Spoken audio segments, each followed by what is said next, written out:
भाई expenditure method से national income कैसे कैलकुलेट करते हैं, एक बार इस पे नजर डाल लो, आपके बहुत काम आएगी। दो स्टेप फॉलो करने पड़ते हैं। स्टेप 1 के अंदर हम जीडीपीएमपी निकालते हैं, कैसे निकालते हैं वो थोड़ी देर में देखेंगे।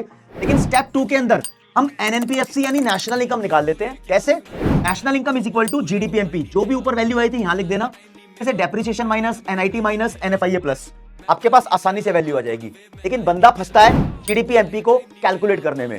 दोस्तों ये कैलकुलेट होगा चार चीजों को प्लस करने के बाद। एक होता है private final consumption expenditure, gross domestic capital formation, government final consumption expenditure और नेट एक्सपोर्ट। इन चारों को प्लस कर देना, रट्टा मारने की जरूरत नहीं है। ये सारी वैल्यूज एग्जाम में आपको लिखी लिखाई मिलेगी, आपको सिर्फ पहचाननी है। लेकिन बच्चे को डर तब लगता है जब ये सीधा सीधा लिखा ना हो। तो देखते हैं क्या केस हो सकते हैं। फॉर एग्जाम्पल, आपको नेट एक्सपोर्ट लिखा नहीं मिला तो एक्सपोर्ट और इंपोर्ट को माइनस कर देना, दो वैल्यू होंगी आपके पास। ओके, अगर आपको पेपर में नेट इंपोर्ट लिखा हुआ है तो नेट इंपोर्ट की वैल्यू मान लो 5 है तो नेट एक्सपोर्ट होगा -5। नेट इंपोर्ट की वैल्यू मान लो -10 गिवन है तो नेट एक्सपोर्ट होगा +10।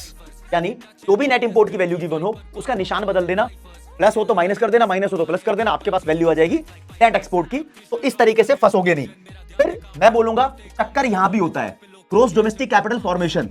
दोस्तों अगर ये सीधा सीधा नहीं दिया आपको, अगर पेपर में ग्रॉस नहीं लिखा नेट लिखा है, नेट डोमेस्टिक कैपिटल फॉर्मेशन, उसमें फटाक से डेप्रिसिएशन प्लस करना, जो वैल्यू आएगी उसको ग्रॉस डोमेस्टिक कैपिटल फॉर्मेशन मान लेना और इसको पुट कर देना जीडीपीएमपी के फॉर्मूले में। लेकिन अगर आपको लिखा हो gross fixed capital formation, fix लिखा है तो गलत बात है।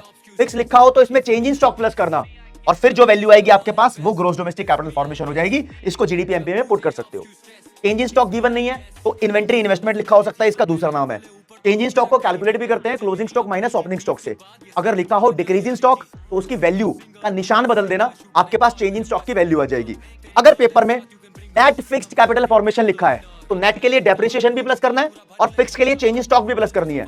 फिर जो तुम्हारे पास वैल्यू आएगी दोस्त मेरे, उस वैल्यू को आप यहां पुट करोगे ग्रॉस डोमेस्टिक कैपिटल फॉर्मेशन। थोड़ा सा लफड़ा यहां हो सकता है। प्राइवेट फाइनल कंजम्पशन एक्सपेंडिचर अगर आपको गिवन नहीं हुआ तो हो सकता है हाउस होल्ड एक्सपेंडिचर और नॉन प्रॉफिट इंस्टीट्यूट का एक्सपेंडिचर गिवन हो, दोनों को प्लस करके ये आ जाएगा। बहुत रेयर होता है, ऐसा ना के बराबर होता है।